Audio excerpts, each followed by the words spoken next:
रामकृष्ण हरी। सार्थ श्री ज्ञानेश्वरी अध्याय 2 ओवी क्रमांक 52 ते 62।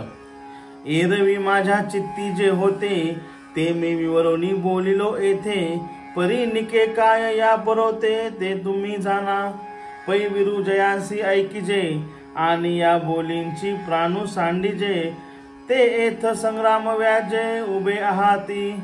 आता ऐसे याते वधावे की अभेरुनिया निघावे, या दोहोन माझी बरवे ते नेनो आम्ही।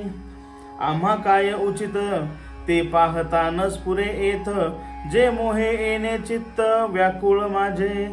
तिमिरा विरुद्ध जैसे दृष्टीचे तेज भ्रंशे, मग पांसीच असतान दिसे वस्तू जात।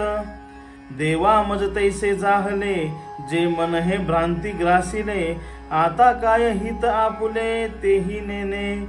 तरी श्रीकृष्णा तुवा जाणावे निकेते आम्हा सांगावे, जे सका सर्वस्व आघवे आम्हासी तू।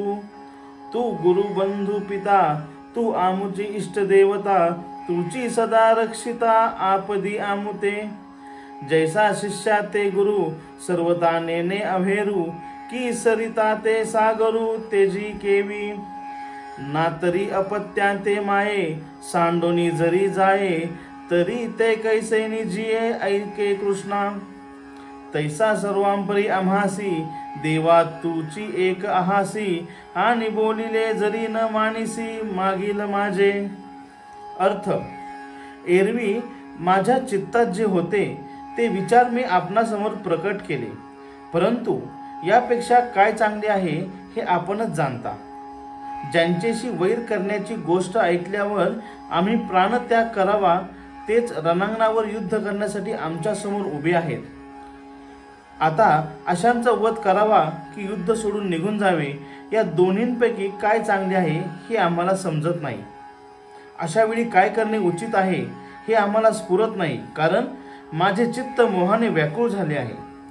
ज्याप्रमाणे अंधाराने डोळ्यांचे तेज संपले की जवळ असलेली कोणतीही वस्तू दिसत नाही, हे देवा तशी माझी अवस्था झाली आहे। माझे मन भ्रांतीने ग्रासले आहे, त्यामुळे माझे हित कशात आहे हे मला कळेनासे झाले आहे। तरी हे श्रीकृष्णा, तू आमचे हित लक्षात घेऊन आम्हाला योग्य मार्ग सांग। तूच आमचा सखा आहेस, सर्वस्व आहेस। तूच आमचा गुरु बंधू पिता आहेस। तू आमची इष्ट देवता आहेस। संकटाच्या वेळी तूच आमचा सदैव रक्षण करता आहेस।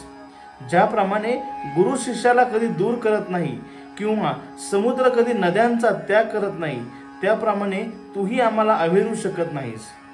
जर आई आपल्या लहान बाळास सोडून दूर निघून गेली तर ते बाळ कसे जगू शकेल? हा आशय जाणून माझे विचार ऐक।